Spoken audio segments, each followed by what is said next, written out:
Hey there guys, so I've got something pretty fun here for you. This is Baldurs Gate Descent into Avernus. Now this was requested by somebody in the comments of one of my previous videos, and I'm incredibly excited to be taking a look at this. You may notice a few differences. I'm hoping that the sound quality is a little bit better, and of course I'm no longer recording from my phone. I've decided to go digital. I think that'll be a little bit cleaner for you guys to see what I'm talking about, and of course we can have a look in a little bit more detail, and I can hopefully give you guys as much information and insight into this as possible. Now this has been out for a little bit of time, and I wasn't really going to do anything on this until it was requested, and the reason being is because a lot of the previous stuff that I've talked about, I give advice on things like dungeons, and what rooms I think aren't really necessary, and how to maybe improve it, how to take the pre-written adventure and refine it for your group to make it as impactful and as fun as possible. The issue that we've got is that this kind of adventure is not really a dungeon. It is one of the layers of the 9 hells in Dungeons and Dragons. It is a big place, there's a lot to cover, and as such I haven't been able to refine this adventure down because everyone's playthrough of this is going to be a bit different. I have things that I like about the adventure, I have things that I love about this adventure, and I have things that I really think you could do better yourself, and that's what we're going to talk about today. We're just going to have a little flick through this and see what I mean. We have a fantastic front cover here as usual. Okay, so here we go. We're going to just dive straight in and see what the first thing is. The first thing I want to talk to you guys about is these. These are found at the beginning of basically every chapter, and these are your flowcharts. As a DM, this is fantastic. This is a long adventure. This is about 260 pages, all said and done. So this is a long adventure. There's a lot of content here. So having a flowchart like this, so that you know the point of each section, of each segment of the adventure, of each chapter, is really, really useful. My biggest concern with this kind of setup, however, is that this feels very linear. It feels very railroady, so there's not a lot of free choice within this. The adventure starts off very railroady and opens up as we go along. Now I'm going to talk about this adventure under the assumptions that you guys know what I'm talking about, under the assumptions that you've read it. I'm not going to be looking through every page. I'm going to be skipping sections, and we're going to be talking about different sections as we go along. So the first section is, of course, just information on the 9 hells, information, just general background information. Basically, what has happened in the adventure so far is Ulder Ravengard, a member of the Flaming Fist who protect Baldurs Gate, has travelled to the town of Elturel, and basically was lost there because Elturel was dragged down to Avernus, the first layer of the 9 hells. And you are basically asked to sort stuff out and to have a look at it all, and to basically fix this problem. So it's a really high stakes adventure. There's a lot that can go wrong. By the end of this adventure, your player characters might have killed a really powerful angel, or they might have decided to side with that angel and doom Baldur's Gate. There's a lot that can go wrong in this, or there's a lot of ways this can go. So we're just going to have a little bit of a look. Chapter 1. I'll be honest with you, from reading chapter 1, it's basically just an introduction to the whole situation and to the whole background. And the adventure, I would say, up till the Candlekeep section, is just all background information. This introduces you to Baldur's Gate incredibly well, so if your characters have never played before in the Forgotten Realms setting, then I would definitely run this as written. You have some really interesting characters here, you have some really interesting introductions to Baldur's Gate, and you even, in the back of this book, which I'm probably not going to show in this video, but you have a Baldur's Gate Gazetteer, which is basically just information about the history of Baldur's Gate and a lot of ways in which your players can go. So very, very useful stuff there. Another useful thing that we have is information about Candlekeep. Candlekeep is a really interesting, basically it's a giant library within the Forgotten Realms setting. In my personal opinion, I feel as though the adventure doesn't really start until you get to Candlekeep. Candlekeep is really where the adventure kind of kicks off, and that is about there we are, it's about 46 pages into the actual adventure. The reason being, I think you should probably cut out the first 46 pages of this adventure, and the reason that I'm saying that is because I feel like a lot of DMs, especially new DMs, running an adventure of this size for the first time will have a hard time going off book.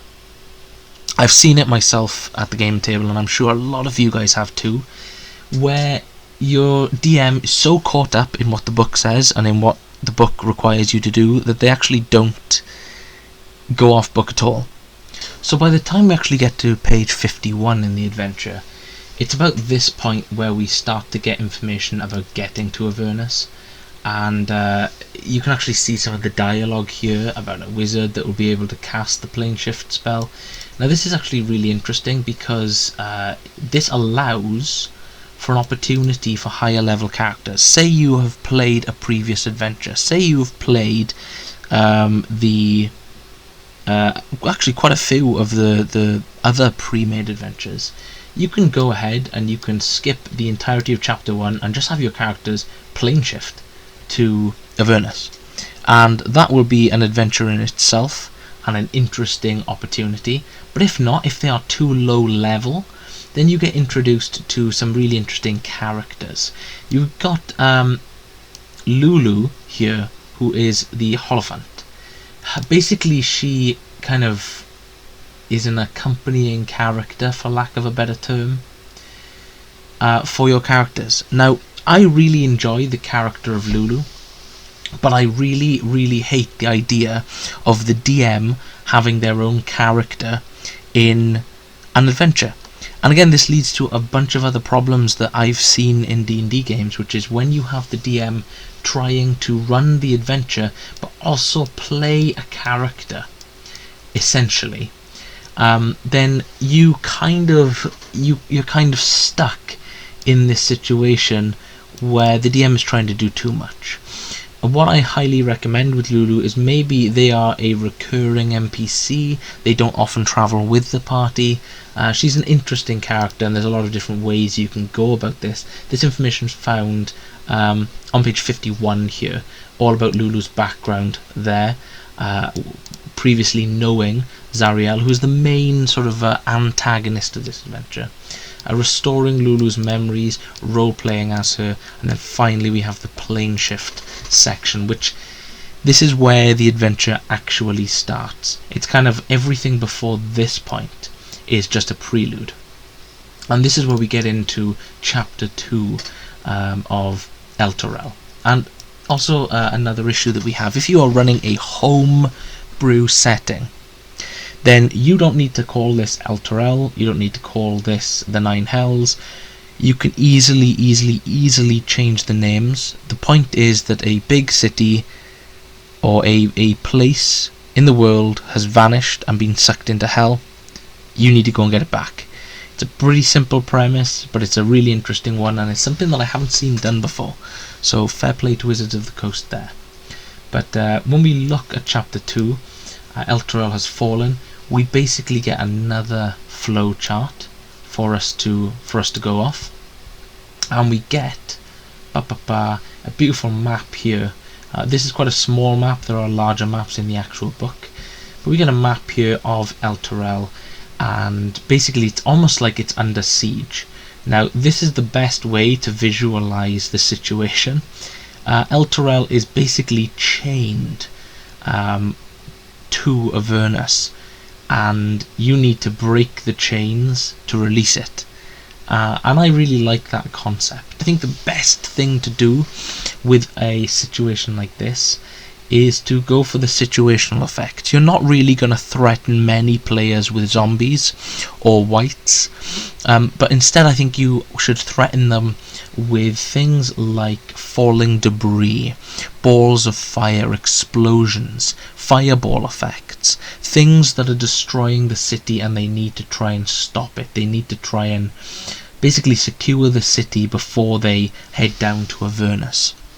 So that is an interesting concept that we have here, and this section right here on page 71 gives us some information, how to simplify the encounter with Ulder Ravengard, and alternatively alternative situations when the helm is removed and what the helm actually does.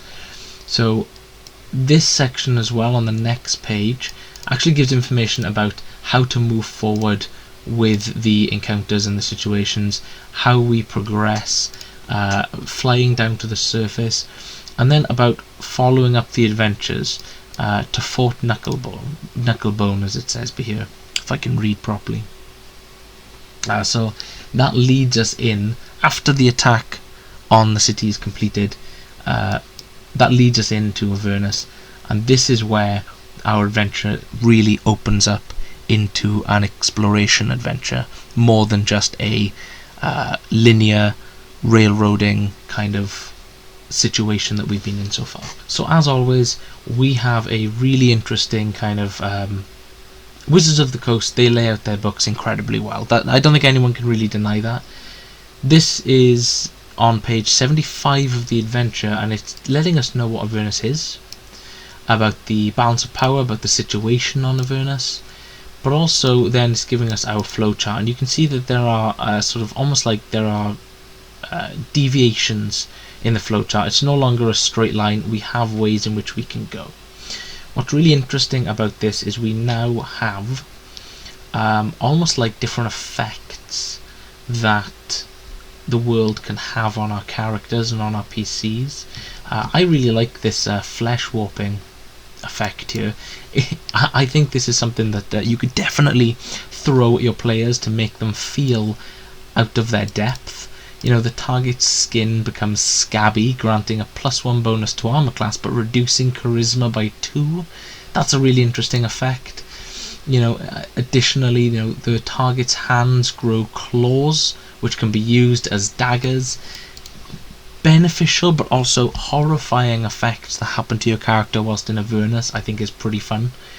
But you can see, because of this map right here, that Avernus is a pretty big place. Now this map, I mean, it talks about here exhaustion and about traversing Avernus, about basically what it is like to try and get from point A to point B. But you can see we have a lot of really interesting places. Handing your players a map like this and basically telling them, you know, pick a place to go, you need to try and find a way out. You need to try and find some way of saving the city that is being trapped down here. Means that this can be a very open-ended adventure, and your players can spend a lot of time exploring this, because even though all of these places have some information about them within the adventure, you are not obligated, and your players are not obligated, to go to one specific place. You can definitely open this up and add some homebrew content in here as well. This is a perfect place to offer some homebrew content. Additionally, if you are running with a higher level group, I recommend, when they plane shift, just dumping them right in the center and having them try to find the city with no maps, with no information, and just stumbling across different locations. And I think that was probably my biggest recommendation with this, is have them find somebody who can plane shift them, but not have them being sent to the city they're looking for. Instead, have them be sent to a random location on this map and have to work out where they should go next. This is a dangerous place. Let them work out those dangers for themselves. This is a really interesting section of the adventure. We actually see almost like a Mad Max style scene here, And that's really part of the inspiration. Something I think the DM should keep in mind when they're running this adventure is that there are almost warlords of this wasteland, minor bosses, kind of like side bosses when you play an RPG. These are the kind of individuals who will be challenging your players on the day-to-day. Whenever you feel like the adventure is a little bit too difficult, maybe it feels a little bit too weak, and you want to throw a pit fiend at them, there should be situations in this where they need to run. There should be situations in this adventure where they feel like they need to hide. They need to be stealthy. They need to be cautious. So I feel like these kind of trees, these story orientated trees, that they need to kind of follow their railroady path down. Don't take them too literally. Just allow your players to enjoy them and discover the experience themselves. One really interesting and one really awesome situation that can happen in adventures like this is we have essentially mini bosses. Here we have Joe Manganiello's character Archon, and with some pretty beefy statistics right here, and we can definitely add more to this character. I mean, this is a pretty famous character here that should certainly have some better spells than they currently have. So you can definitely make characters like these the main threat. Maybe you can have a character like Archon hunting your party. Maybe your characters are opposed to Tiamat and Archon has been sent to hunt them down. Maybe they have some lost relics that Archon has been tasked with finding. This is a dangerous character, and one that I think would make for a really interesting hunt across Avernus. Not only are your characters searching for the Sword of Zariel, which they can use to break the chains and to send the city back to the material plane, but they are also being hunted. They are no longer the hunters, they are the hunted. This is not a familiar environment for them. This is a strange one. And that makes this adventure really interesting. There's a lot of possibility here. This is an interesting point here. With the main antagonists of this adventure, your players aren't expected to fight them. In kind of the same way that your players are not expected to fight Jarlaxle in Dragon Heist, or they're not expected to fight the Manchun clones in Dragon Heist, they are definitely not expected to face Bel or Zariel.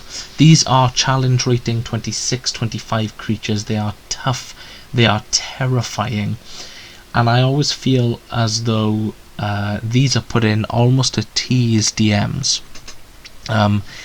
These kind of creatures are put in so that your players, though they might feel really powerful and strong, there are definitely creatures in these sort of environments that are way more powerful than them. One thing that we get within this adventure is information about Zariel. We get a lot of information, and I feel like this information is best hinted at as opposed to shoved in your player's face. I know that with a story and with lore like this, it's really, really easy for DMs to shove that information into a player's face. I think it's best to probably hint at it more than anything. And these tapestries, these panes of glass, they work really well at displaying the fall of this character. So after that point, guys, we kind of reach the end of the adventure. The adventure ends quite interestingly with kind of these scenarios here. The end game, the events that they expect to happen, and it's really summed up in about 1 or 2 pages. And it kind of ends with this showdown with Zariel, in which the players aren't actually the main focus.